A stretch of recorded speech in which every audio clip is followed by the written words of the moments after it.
요즘에는 건물을 이렇게 허물었다가 다시 짓는 것이 정말 빠른 것 같습니다. 어느 날 건물을 철거하는가 싶었는데 또 보면 불과 한 달, 두 달 되기 전에 또 거기에 새 건물이 올라오는 모습을 보고 놀라는 경우가 참 많습니다. 그런데 건물을 세우는 것은 쉬울지 모르겠지만 교회를 세우는 일은 건물을 세우는 일과는 다릅니다. 그래서 계속 이 느헤미야 말씀은 공동체의 회복을 위한 말씀으로 아주 중요한 말씀을 계속 전해주고 있는데요. 이것은 헌신 예배를 드리고 있는 오늘 이 상황에서도 우리가 좀 나눠 보아야 할 말씀이라고 생각을 합니다. 그래서 건물은 무너지면 금방 세울 수 있지만 공동체는 한번 허물어지면요 다시 회복하는 것이 정말 어렵습니다. 아마 이건 여러분들도 많이 또 보시고 경험해 보셔서 알게 되실 것 같습니다. 금요일마다 느헤미야서의 말씀을 좀 봤는데 오늘은 좀 주일 오후에 보고 또 금요일에 또 계속해서 이어서 보도록 할 텐데요. 이때까지의 느헤미야서의 내용을 보면 이스라엘 백성들은 포로에서 귀환을 했습니다. 그래서 52일 만에 성벽을 완성을 했고 다 함께 모여서 율법을 통해 말씀을 통해서 은혜를 받았습니다. 은혜를 받으니까 자신들의 죄를 회개하게 되고 자신들의 죄뿐만이 아니라 거슬러 올라가서 자신들의 조상들의 죄까지도 회개하게 되는 역사가 일어나게 되었습니다. 사실 우리가 하나님의 말씀을 듣고 은혜를 경험하는 것, 이것은 어느 정도 다 할 수 있습니다. 근데 그 다음의 단계는 무엇일까? 우리 한번 보겠습니다. 9장 38절 느헤미야 9장 38절 말씀에 이들은 그 다음에 어떻게 했는가 말씀하고 있는데요. 같이 한번 한 목소리로 함께 읽겠습니다. 우리가 이 모든 일로 말미암아 이제 견고한 언약을 세워 기록하고 우리의 방백들과 레위 사람들과 제사장들이 다 임봉하나이다 하였느니라. 아멘. 자, 그들은 회개의 기도 마지막에 앞으로 하나님의 말씀에 우리는 순종하겠다라는 결단이 나타나고 있습니다. 그런데 그냥 말로만 한 것이 아니라 그것을 문서로 만들었습니다. 문서로 만들어서 나중에 도장을 찍어서 임봉을 해서 공식적인 문서로 만들어 놓고 우리는 반드시 지킬 것이다 라는 이런 결단을 하는 것이죠. 그러니까 인을 친다는 것은 어떤 당시에 문서에 있어서 그 문서의 신빙성이나 확실성을 분명히 하기 위해서 당시에 일반적으로 행했던 그런 행위였습니다. 그러니까 이들은 말로만 은혜 받았다, 말로만 회개했다 이게 아니라 공식적인 문서로 만들어서 인을 침으로 인해서 반드시 우리는 이것을 실천하고야 말겠다라는 굳은 결심을 하고 있는 것입니다. 그리고 그 다음 절에 보면 10장 1절부터 보면 이 문서를 인봉한 사람들의 이름이 명단들이 제사장으로부터 시작해서 레위인들 또 백성의 지도자들까지 이 인봉에 참여한 사람들이 이러이러하다라고 계속해서 열거하고 있습니다. 그리고 우리가 읽은 이 본문에는 이제 앞으로 백성들이 하나님 앞에 결단하게 되면서 회개하고 결단하게 되면서 두 가지의 구체적인 회개 이후의 결단, 순종의 내용이 나타나고 있습니다. 그런데 앞으로 우리는 이렇게 순종하겠습니다라고 결단을 하는데 그것이 얼마나 비장한 각오를 하고 있었냐면 29절을 보니까 저주로 맹세했다라고 말씀하고 있습니다. 저주로 맹세했다. 이 말은 뭡니까? 만약 우리가 이 말씀을 지키지 않는다면 우리는 저주를 받아도 좋다라고까지 강력하게 말하면서 이것을 지키겠다는 그런 마음을 보여주고 있는 것이죠. 얼마나 이들이 크게 회개를 했는가, 많은 은혜를 받았는가, 이들의 결단이 얼마나 대단한 것인가 라는 것을 이 말씀을 통해서 우리는 발견할 수 있다는 것이죠. 그렇다면 이들은 앞으로 어떻게 순종을 하기로 결단을 했느냐, 이 두 가지를 좀 오늘 살펴보도록 하겠습니다. 자, 구체적인 순종의 내용 첫 번째는 뭐냐면 이제부터는 하나님의 말씀에 어긋나는 것들을 철저히 차단하겠다라는 것입니다. 여러분, 우리가 말씀을 듣고 회개하고 앞으로 안 하겠다라는 것까지는 잘하겠지만 이제 거기서 내가 이거 잘못했구나라는 것에 더 나아가서 이제 그것을 하지 않겠습니다라고 하는 것이 여기까지가 회개가 나가야 되는 것이고 이게 중요한 것입니다. 이들은 앞으로 말씀에 어긋나는 것들은 철저히 하지 않겠습니다, 차단하겠습니다 라는 결단을 합니다. 그 대표적인 것이 뭡니까? 이방인들과의 혼인 금지였습니다. 여러분, 왜 이방인들과 결혼하지 말아야 됩니까? 이스라엘 백성들이 선택된 거룩한 백성들이기 때문에 하지 말아야 되는 겁니까? 우리 신명기 7장 3절 4절 말씀을 같이 한번 읽어보도록 하겠습니다. 신명기 7장 3절과 4절 자막에 나왔는데요, 같이 읽겠습니다. 시작. 또 그들과 혼인하지도 말지니 내 딸을 그들의 아들에게 주지 말 것이요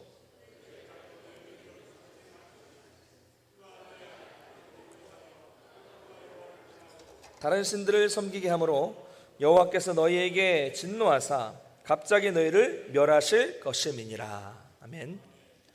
우상숭배 때문이죠. 우상숭배. 전에도 말씀드렸지만 결국 우상숭배는 음란한 행위를 통해서 이스라엘 백성들을 도덕적으로 타락하게 만들 것이기 때문에 그렇습니다. 그런데 이스라엘 조상들은 이 경고를 듣지 않았습니다. 그래서 이방인들과 결혼하는 것을 쉽게 여겼습니다. 이방인들과 결혼을 하니까 이방 종교가 들어오게 되고 이방 종교의 타락한 문화가 들어오게 되고 결국에는 우상 숭배를 하고 도덕적 타락 속에 빠져서 살았던 것입니다. 그래서 이것을 이제 하진 않겠다라고 결단하는 것이죠. 여러분, 이런 문제와 관련해서 오늘날 우리가 불신 결혼을 하는 것도 이 문제가 참 심각합니다. 제가 이렇게 말씀을 드리면 참 고리타분한 목사다라고 말씀을 하실지 모르겠지만 여러분, 이것은 우리에 있어서도 매우 중요한 문제입니다. 여러분, 한번 생각해 보십시오. 저는 정말 궁금합니다. 믿지 않는 사람과 결혼을 해도 내 신앙이 잘 유지될 것이라는 믿음은 도대체 어디서부터 나오는 것일까요? 내가 믿지 않는 사람과 결혼을 해서 내 믿음은 잘 지킬 수 있다, 이 믿음이 과연 어디서 나오는 겁니까? 결혼해서, 목사님 저는 결혼해서 전도할 겁니다 라고 말씀하시는 분도 있었어요. 그런데 여러분, 오히려 결혼 안 하는 것으로 전도를, 결혼하면 교회 안 나가는 것으로 전도를 당합니다. 이게 참 어려운 문제라는 것이죠. 자기 합리화일 뿐입니다. 사실 여기 계시는 우리 남전도회 분들께서도, 이 중에서도 결혼 전에 신앙생활을 안 하시다가 결혼 후에 신앙생활을 하신 분들도 계시리라고 생각합니다. 아닙니까? 안 계십니까? 여기는? 모르겠습니다. 그런데 만약 그런 분이 계시다면 그런 분은 정말로 특별한 하나님의 은혜를 받으신 것입니다. 정말 그렇게 되기가 어렵기 때문에 혹시 결혼 후에 신앙생활 하신 분이 계시다면 더 하나님께 감사할 수 있어야 한다는 것이죠. 여러분, 오늘날 이 기독교인들의 결혼관이 심각하게 왜곡되어 있습니다. 하나님을 믿는 부모님들은 뭐라고 말하는지 아십니까? 목사님, 저는 아무것도 안 봅니다. 오직 신앙만 봅니다. 좀 제 아들, 딸 배필 좀 찾아주세요. 난 신앙만 봐요. 이렇게 말씀하십니다. 그래서 제가 그럼 신학생도 됩니까? 좀 그런데요. 이렇게 되죠. 근데 또 나중에 이렇게 말씀하시는 분들 보면 막상 결혼을 시킬 때 보면 놀랄 정도로 학벌 따지고 직업 따지고 재산 따지고 외모까지 따지는 경우를 보게 됩니다. 그러면서 뭐라고 합니까? 다 좋은데 목사님 뭐만 없어요? 신앙만 없어요. 이렇게 말씀하시는 분들이 많습니다. 여러분, 이게 참 문제입니다. 잘못된 결혼은 결국 기독교인들의 신앙을 병들게 합니다. 그리고 한번 병이 들면 회복은 정말 어렵다는 것을 기억하시길 바랍니다. 그래서 여기 계신 청년들은 앞으로 배우자를 위해서 정말 열심히 기도하셔야 됩니다. 목사님, 교회 안에는 신앙생활하는 형제가 자매가 없어요. 이렇게 믿음생활하는 사람들 구하기가 어려워요. 이렇게 말씀하지 마시고 열심히 기도하시길 바랍니다. 그리고 자녀들을 둔 우리 부모님들은 정말 자녀들의 배우자를 위해서 간절하게 기도하셔야 됩니다. 정말 믿음 좋고 성실한 사람을 만나기 위해서 구체적으로 기도하시기를 간절히 소망합니다. 반대로 이미 어쩔 수 없이 불신 결혼은 어떻게 합니까? 예, 그렇죠. 그런 분들은 정말 배우자와 가족 구원을 위해서 여러분 금요일마다 새벽마다 나오셔서 남들보다 10배 이상은 기도하셔야 합니다. 이것이 결코 가벼운 문제가 아니라는 것을 우리가 기억했으면 좋겠습니다. 이 수천 년 전에 이스라엘 백성들의 당했던 이런 고통, 이방인들과의 혼인으로 인한 여러 가지 우상 숭배와 타락의 이 고통들을 우리도 심각하게 고민해 볼 필요가 있다는 것을 기억하시기 바랍니다. 또 이들은 뭘 결단했냐면 앞으로 안식일과 안식년을 철저히 지키겠습니다 라는 결단을 하게 됩니다. 우리 31절 말씀을 같이 한번 읽도록 하겠습니다. 31절 같이 읽겠습니다. 시작. 혹시 이 땅 백성이 안식일에 물품이나 팔려고 할지라도 우리가 안식일이나 성일에는 그들에게서 사지 않겠고 일곱째 해마다 땅을 쉬게 하고 모든 빚을 탕감하리라 하였고. 안식일과 안식년을 준수한다는 것은 창조주 하나님을 인정하고 기념한다는 것을 의미합니다. 그러므로 오늘날 주일 성수는 세상 사람들과 하나님의 사람들을 구분하는 기준이 됩니다. 여러분, 주일 성수는 매우 중요한 것입니다. 안식하며 쉬는 것은 하나님께서 정하신 법칙이고, 주일에는 우리는 몸과 여러 가지 일들을 쉬면서 하나님께로 집중해야 되는 것이 하나님의 백성으로서는 당연한 일이 되는 것이죠. 또한 이 매 7년마다 한 해를 쉬는 안식년도 땅에 있어서 쉼의 의미를 가지고 있는 것입니다. 참 오늘날 어렵죠. 사람은 낮에 활동을 해야 되고 밤에는 쉬어야 됩니다. 그리고 일주일 중 하루는 쉬어야 건강하게 살 수가 있습니다. 당연하죠. 그런데 예전에 비하면 오늘날 어떻습니까? 빛이 너무 발달해 있어요. 그러니까 뭐 백열전구에서 형광등으로 바뀌었을 때만 해도 대단했는데 지금은 어떻습니까? 그래도 안동은 좀 덜한 것 같아요. 동네가 좀 이제 조금 초저녁 되면 어두워지긴 하는데 제가 사는 동네는 그렇습니다. 근데 지금은 수많은 대도시로 갈수록 인공 조명들로 인해서 밤이 되어도 도시는 낮처럼 밝습니다. 그래서 뭐 몸도 쉬어야 되고 눈도 쉬어야 되는데 사실 예전에 비하면 많이 쉴 수가 없죠. 그러니까 몸이 상하는 것입니다. 이것이 오래 활동할 수 있어서 좋은 것 같지만 사실 여러 면에서 나쁜 점이 훨씬 더 많습니다. 밤에는 어떻게 됩니까? 여러분, 저는 그래도 안동에 와서 좋은 거는 밤에 별이 보여요. 저희 동네에서 별이 보이니까 좋습니다. 그런데 도시에서는 별을 볼 수가 없습니다. 여러분, 조명이 밝으니까 어떤 일이 생기는지 아십니까? 철새들이 길을 잃는 일도 생긴다고 합니다. 너무 밝아서. 식물과 동물의 성장과 생태계에도 영향을 미치게 됩니다. 제가 살았던 그 서울의 노량진 삼거리 골목은 다른 지역보다 벚꽃이 훨씬 빨리 피고 일찍 집니다. 그 이유가 뭐냐면 청년들이 공부하러 올라왔다가 공부는 안 하고 밤늦게까지 맨날 술 먹고 다니니까 그 거리의 상가는 새벽까지 환합니다. 아주 밝아요. 그러니까 이 벚꽃들이 정신 못 차리고 필 때가 안 됐는데 일찍 피는 거예요. 그리고 일찍 지는 거죠. 또 어떻습니까? 빛의 발달은 더 나아가서는 인간의 잠을 방해하고 결국 인간의 수명에까지 영향을 주게 되는 것입니다. 하나님의 법칙은 쉬는 것인데 하나님의 법칙에 따라서 쉬지 못하고 역행을 하니까 이런 온 생태계에 이런 일들이 벌어지게 된다는 것이죠. 특별히 오늘날 보면요, 남성분들은 더 쉬지 못합니다. 그렇게 열심히 일하셨는데 요즘에는 더 열심히 일하셔야 먹고 살만하다고 하죠. 그리고 직장 생활 하시는 분들은 어떻습니까? 점점 그 퇴직하는 나이가 빨라지지 않습니까? 50만 돼도 벌써 퇴직을 생각하고 제2의 인생을 생각해야 되지 않습니까? 요즘에는 100세시다라고 해서 2의 인생뿐만이 아니라 제3의 인생까지도 뭐 생각해야 될지 모르겠습니다. 그러니 다음을 준비하려고 하면 열심히 일도 해야 되지만 또 열심히 공부도 하고 뭔가를 또 준비를 해야 됩니다. 참 피곤하죠. 이런 면에서 보면 이 시대가 얼마나 남성들이 살아가기에 힘든 시대인지 모르겠습니다. 제가 남자라서 그렇게 말씀을 드리는 건 아니고요. 오죽하면 이런 노래도 있지 않습니까? 요즘 제 아이가 매일같이 반복해서 부르는 노래입니다. 축 처진 어깨로 힘없이 들어온 아빠를 향해서 힘내라고 노래를 하죠. 아빠 힘내세요. 우리가 있잖아요. 오죽하면 남자들이 힘들면 그래서 힘내서 뭐 하라는 얘기입니까? 또 열심히 나가서 돈 벌어오라는 얘기죠? 아니, 제가 좀 타락한 건가요? 어쨌든 그래요. 힘듭니다. 쉽지 않습니다.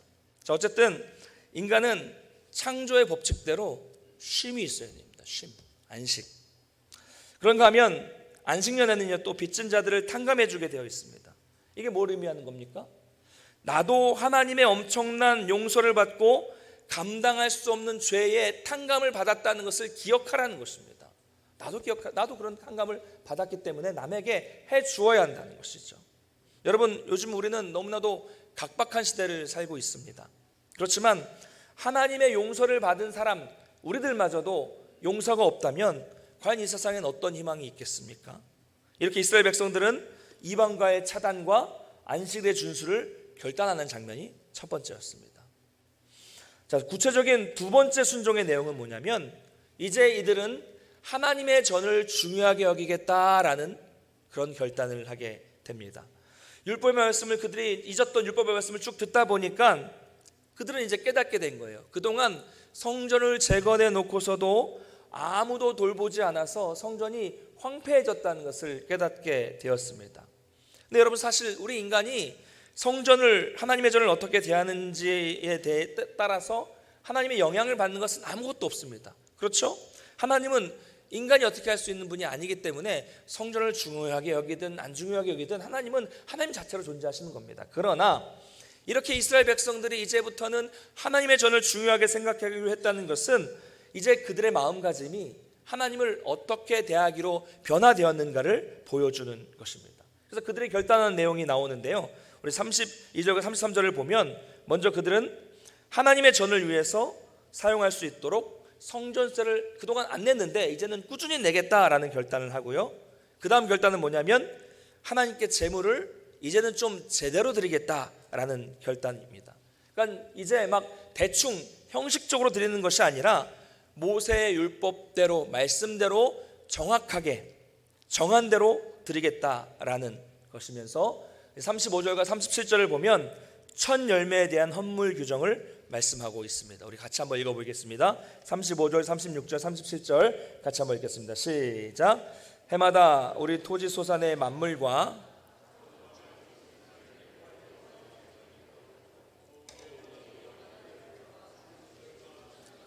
소와 양에 처음 난 것을 율법에 기록된 대로 섬기는 제사장들에게 주고, 또 처음 익은 밀의 가루와 거제물과 각종 과목의 열매와 새 포도주와 기름을 제사장들에게로 가져다가 우리 하나님의 전에 여러 방에 두고, 또 우리 산물의 11조를 레위 사람들에게 주리라 하였나니 이 레위 사람들은 우리의 모든 성읍에서 산물의 11조를 받는 자임이며. 아멘. 토지소산의 만물, 첫 열매, 맏아들, 가축들의 처음 것, 처음 익은 밀가루, 처음 하나님께 흔들어서 제물로 드리는 거제물의 첫 것, 이 모든 것들을 처음 것을 하나님께 드리겠다라는 결단을 하고 있습니다. 여러분, 중요한 것은 모든 것의 첫 것이라는 것은요, 처음이라는 것은 단순히 순서상 맨 앞을 말하는 것이 아니라 성경에서 말하는 처음은 가장 중요한 것을 말하는 것입니다. 선별해낸다는 것이죠. 가장 먼저 수확한 것, 가장 신선하고 가장 귀한 것, 이것을 말하는 거죠. 얼마나 그게 자기한테 귀하겠습니까? 제가 농사를 지어보지 않았지만 처음 농사를 시작한 사람이 첫 해에 첫 열매를 거두면 그게 얼마나 기쁘고 얼마나 소중하겠습니까? 그걸 먼저 하나님께 드린다는 얘기죠. 소를 키우는 사람이 첫 송아지가 태어나면 얼마나 감격스럽고 귀하겠습니까? 그 귀한 것을 드린다는 것이죠. 문학작품을 쓰는 작가가 첫 작품이 나오면 얼마나 기쁘고 얼마나 감격스럽겠습니까? 부모가 첫 자녀를 낳게 되면 얼마나 기쁘겠습니까? 여러분, 이처럼 이 귀한 첫 열매를 드린다는 것은 이들의 신앙 고백이 나오는 거죠. 내 신앙이 하나님이 중심입니다, 하나님이 가장 중요합니다라는 신앙 고백을 하면서 첫 것을 선별해서 드릴 수 있다는 것입니다. 처음 것을 내가 갖는 것이 아니라 순수한 마음으로 가장 좋은 것을 하나님께 드리는 하나님 중심의 신앙을 가지고 있다는 것을 말씀하고 있는 것입니다. 이것을 반대로 말하자면요, 하나님께는 이처럼 귀한 것을 드리지 못할 때 문제가 생길 수 있다는 것입니다. 전에 예배에 대해서 말씀드리면서 가인과 아벨의 제사를 말씀드렸죠. 아벨의 제물에는 성경은 뭐라고 기록하고 있냐면 양의 첫 새끼와 그 기름, 양의 첫 새끼와 그 기름을 드렸다라는 표현이 분명하게 나타나 있는데, 가인의 제사에는 그런 표현이 없습니다. 첫 것이라고 표현이 없습니다. 그냥 땅의 소산이라고 되어 있습니다. 분명히 글 쓴 사람의 의도가 있는 것이죠. 곤란해서 선별해서 드린 것이 아닌 것, 그냥 있는 것들 중에서 대충 아무거나 드린 것, 그냥 흠이 있는 것, 가치가 떨어진 것을 드릴지라도 드렸지만 하나님은 그 정성이 없는 제물은 받지 않으신다는 것입니다. 우리는 그렇게 드려도 내 마음속에는 어떤 마음을 가지고 있든지 드리면 사람은 모르지 않습니까? 그냥 드려도 드렸다라고 말할 수 있겠지만 하나님은 그 마음속에 있는 그 의도를 속속들이 다 알고 계신다는 것을 믿으시기 바랍니다. 여러분, 오늘날에는요 교회에 많은 예물들이 사실 드려집니다. 드려져요. 예물이 안 드리는 게 문제가 아니라, 문제는 하나님께 드리지 않는 것이 문제가 아니라 하나님께 이런 정성과 마음을 다해서 첫것, 최고의 것, 선별해서 드리는 것을 드리지 않기 때문에 문제가 되는 것입니다. 그것은 37절에 나타나는 11조 역시 마찬가지입니다. 이스라엘 백성들은 온전한 제물과 함께 온전한 11조도 약속하고 있습니다. 이건 사실 신앙인에게 있어서 모든 물질은 하나님의 것이기 때문에 하나님께 드린다는 이 신앙 고백이 있기 때문에, 기본적인 신앙 고백의 문제이기 때문에 여기서 더 이상은 설명을 드리지 않겠습니다. 이처럼 이스라엘 백성들이 저주로 맹세한 두 번째 언약의 결론은 39절 하반절에 나타나 있습니다. 우리 39절 말씀을 같이 한번 읽도록 하겠습니다. 함께 읽겠습니다. 39절 같이 읽겠습니다. 시작. 곧 이스라엘 자손과 레위 자손이 거제로 드린 곡식과 새 포도주와 기름을 가져다가 성소에 그릇들을 두는 골방, 곧 섬기는 제사장들과 문지기들과 노래하는 자들이 있는 골방에 둘 것이라. 그리하여 우리가 우리 하나님의 전을 버려두지 아니하리라. 아멘. 여러분, 이것은 사실 그런데 새로운 언약이 아닙니다. 원래 하나님의 백성으로서 원래의 자리로 돌아간 것이죠. 이것은 성전을 건축하고 성벽을 재건한 것보다 훨씬 더 중요한 일이었습니다. 여러분, 이스라엘 백성들은요 과거에는 성전에서 아침 저녁으로 예배를 드렸습니다. 그리고 안식일을 잘 지켰습니다. 온전한 제물도 드렸습니다. 온전한 11조도 잘 드렸었던 그런 백성들이었습니다. 그러나 오랜 포로 생활로 인해서 말씀의 기준을 잃어버렸고, 삶의 기준도 잃어버렸고, 예배의 모범도 다 잃어버린 채 자기 마음대로 자신들의 유익만을 위해서 살았던 사람들이었습니다. 성전 중심, 하나님 중심의 삶이 다 무너졌기 때문에 이게 예배만 무너진 것이 아니라 이스라엘 백성들은 그들의 일상의 삶도 다 무너져 버린 것이죠. 무슨 말입니까? 하나님과의 관계가 깨지니까, 예배가 깨지니까 관계만 깨지고 예배만 깨질 줄 알았는데 알고 보니까 그들의 삶이 다 엉망진창이 되어버렸다는 것입니다. 여러분, 성도는 그렇습니다. 교회가 평안할 땐 모릅니다. 분쟁이 생기면 예배가 무너지니까 전에는 그냥 예배만 무너지면 교회 안 가면 되지, 딴 데 가면 되지 이렇게 생각했는데 일상생활에 다 무너지더라는 것입니다. 교회 리더가 없어지고 예배에 집중이 잘 안 되고 간절함이 없어지니까 그냥 안 그럴 것 같았는데 그냥 예배만 좀 그렇게 드리면 그냥 그렇게 막 드릴 뿐이라고 생각했는데 알고 보니까 예배가 안 되니까 삶이 다 무너지더라는 것입니다. 여러분, 성도는 그렇습니다. 신앙인은 그렇게 되는 게 정상입니다. 하나님과의 관계가 깨지면 일상생활도 깨지는 게 정상이고, 예배가 깨지면, 무너지면 일상생활도 무너지는 것이 정상입니다. 이스라엘도 그랬습니다. 그런 중에 다 깨져 있었는데 성벽이 재건되고 말씀을 새롭게 들으니까 그들의 마음이 새로워진 것입니다. 깨달은 거죠. 아, 그렇구나. 하나님과의 관계가 회복되니까 우리도 회복이 되는구나. 다시는 내가 이것을 놓치지 않겠다. 이렇게 결단을 하고 있는 것이 바로 오늘 본문의 내용입니다. 사랑하는 성도 여러분, 이런 이스라엘 백성들의 이야기 속에서 우리는 중요한 교훈을 배울 수 있습니다. 여러분, 우리는 날마다 새로워지기를 원합니다. 그렇죠? 할렐루야? 아닙니까? 날마다 새로워지기를 원해요. 근데 어떻습니까?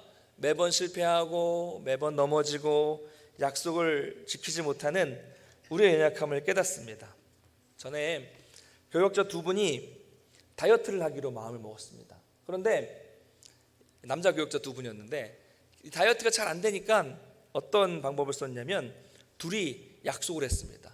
내기를 했습니다. 그래서 그 자리에 있었던 많은 교역자들까지 증인으로 세웠습니다. 그래서 어떻게 내기를 했냐면 한 달 후에 오늘 체중을 재봐서 한 달 후에 체중이 더 많이 빠진 사람이 이기는 것으로 하고 진 사람이 이긴 사람에게 식사를 거하게 사기로 합의를 했습니다. 그래서 둘만 먹으러 가는 것이 아니라 그 자리에 있었던 교역자들 모두에게 그 진 사람이 거하게 밥을 산다는 것이었습니다. 우리는 옆에 구경하는 사람들은 그냥 무조건 좋죠. 좋을 뿐이죠. 절박함이 보이지 않습니까? 절박함. 얼마나 빼고 싶었으면 의지적으로 빼가지고 한 10kg를 빼더라고요. 한 달 만에. 단적인 예지만 매번 실패하는 이스라엘 백성들은 지금 이렇게 하고 있는 것입니다. 다시는 돌아가지 않기 위해서. 자기들도 알죠. 실패하는 거 알죠. 그러니까 다시는 과거로 돌아가지 않기 위해서, 다시는 넘어지지 않기 위해서 벼랑 끝에 선 심정으로 스스로 이런 언약을 세운 것입니다. 그만큼 절박했습니다. 우리도 이렇게 큐티 안 하면 밥을 사자, 예배 잘 안 드리면 밥 사자, 이런 거 하면 어떨까 모르겠습니다. 이런 거 하자는 게 아니고요. 이스라엘 백성들과 같은 절박한 심정을 가지고 다시는 죄를 범하지 않겠다는 이 절박한 간절한 마음으로 하나님과의 약속을 다시 해나갈 수 있는 저와 여러분 되시기를 주님의 이름으로 축원합니다. 그리고 그 약속만으로 끝나는 것이 아니라 실제로 실천해 나갈 수 있어야 됩니다. 그러면 돌아보시길 원합니다. 실패와 좌절과 낙심으로 계속 있었던 그 지루했던 과거의 모습을 한번 생각해 보기를 원합니다. 그리고 말씀이 우리 가운데 임할 때 깊이 회개하는 것이 필요하고요. 그리고 그 회개 속에서 견고한 언약을 세우는 것이 중요합니다. 그리고 그 언약을 세웠다면 실천해 나갈 수 있는 저와 여러분 되시기를 주님의 이름으로 축복합니다. 오늘 말씀을 맺겠습니다. 오늘 이스라엘 백성들은 뭔가 새로운 일을 한 것이 아닙니다.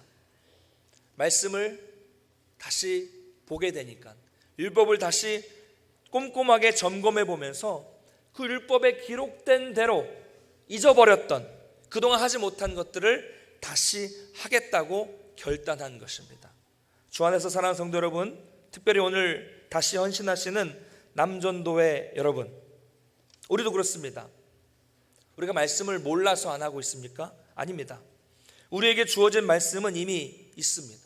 우리가 뭘 해야 되는지를 이미 다 알고 있습니다.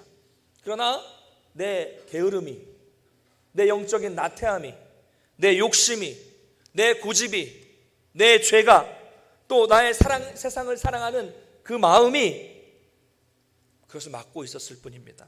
그러므로 여러분, 우리는 말씀이 심겨질 때마다 그것을 그냥 흘려보내고 무시하지 마시고 그 말씀 안에서 온전히 먼저 우리 자신을 돌아보며 회개할 수 있게 되시기를 간절히 소망합니다.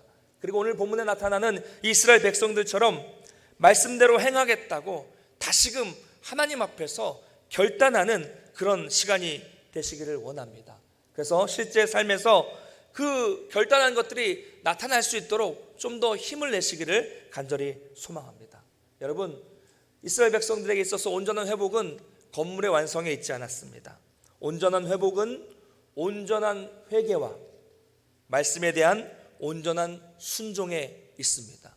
그것은 우리 개인과 공동체에게도 동일하게 적용될 수 있습니다. 특별히 한국 사회에서 남성들이 신앙생활하는 것은 정말 어려운 일입니다. 그런데 여기 계신 여러분들은 그 어려운 일을 지금 하고 계십니다. 하나님께서 여러분들에게 특별한 은혜를 주셨기 때문임을 믿습니다. 이 특별한 은혜를 기억하시고 또 오늘 이 말씀에 나타난 것들을 다시 한번 기억하시면서 이왕 이제 신앙생활을 쭉 해오셨는데 더욱더 바르게 하셔서 온전한 회복을 경험하고 일상생활에서 온전한 은혜를 경험하실 수 있는 여러분 개인과 가정과 또 우리 교회가 되기를 주님의 이름으로 간절히 축원합니다. 기도하겠습니다.